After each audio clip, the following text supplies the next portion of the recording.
So, oftentimes, when we try to read the Bible, we kind of stutter and stop because we don't actually know how to study and how to go about actually applying the things that we read to our lives.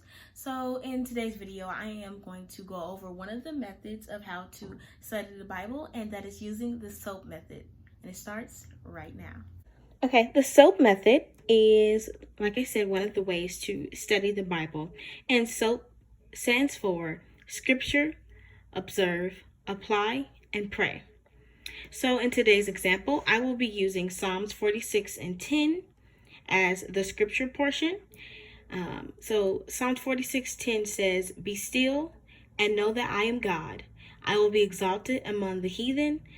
I will be exalted in the earth." Now, when you do the scripture portion, you want to pray about what God wants for you. You want to ask for Him to direct you. Or if you're already on a plan to maybe read all of Romans or something like that, for example, then you would just follow suit with that.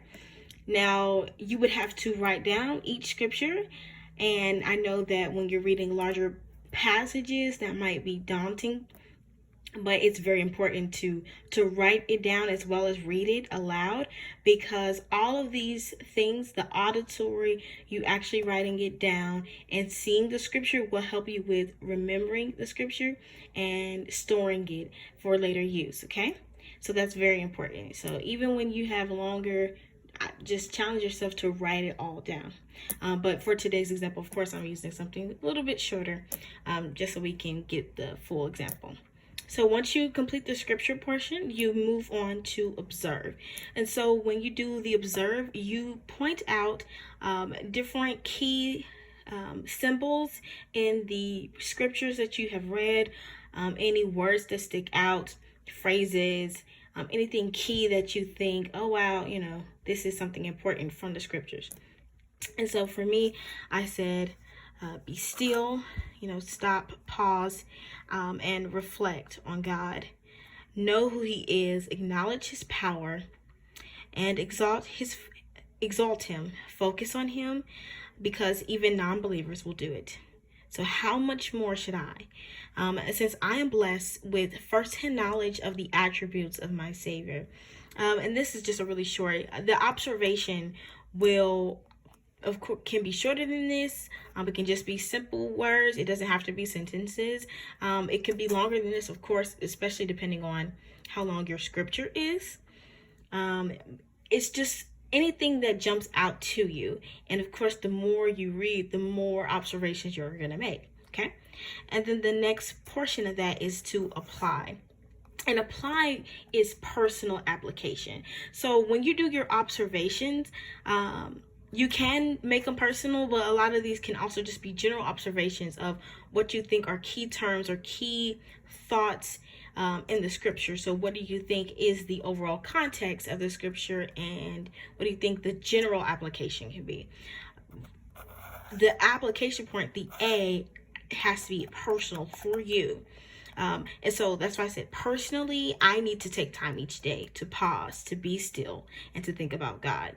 You see, so this portion is going to be, okay, from my observations, how does this then apply to my own personal life?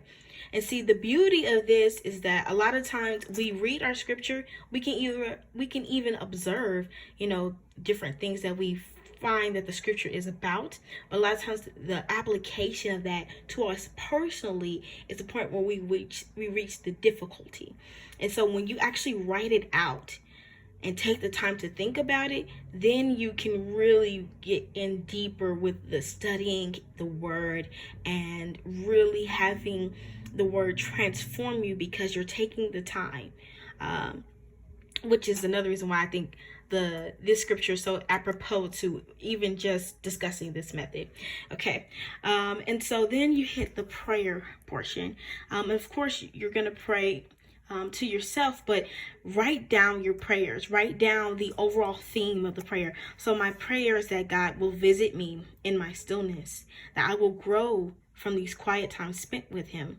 And I pray that whatever task or lesson that I learn from my my pauses, that I do not forget them once I go back to my regular, activity, regular schedule. And so one of the beauty of using this method is that it's a clear way to chart out your study time. You can always go back to this and reflect over, okay, so yeah, with this scripture, these are my observations. This is how I applied it. These are my prayers. Did he answer these prayers? What can I do to work towards, doing some of the things I said I would do to apply this scripture to my life?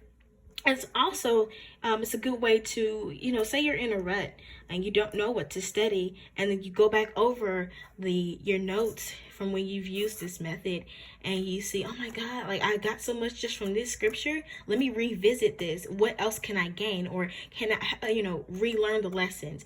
So this is a very good way to go about it, especially for young people. A lot of times, it's hard to spark that notion to read the Bible because you don't know where to start, and you don't know how to apply this to your life. So using a method, having a structure that is written out, is a good way to organize your thoughts and to keep it going when you're trying to begin studying the Bible. So yes. This is one of the methods. I am actually going to continue a series about how to study the Bible. There's so many different methods, so if this one doesn't apply to you, definitely stay tuned for future videos, because I will be going over different methods. But yes, this is a really good method for you guys to use. The SOAP method: scripture, observe, application, and prayer. All right. Thank you guys so much for watching, and I really hope that the SOAP method is one of the ways that you study the Bible and that it is useful for you guys. Please let me know down in the comments below if you'd like to know more methods of how to study the Bible and what other videos that you like to see from me. Also, let me know what methods you use, and maybe they'll appear in one of my videos. And yeah, that's about it for today. Thank you once again for watching. I've been Alexa Vaughn, and I'll see you next time. You know.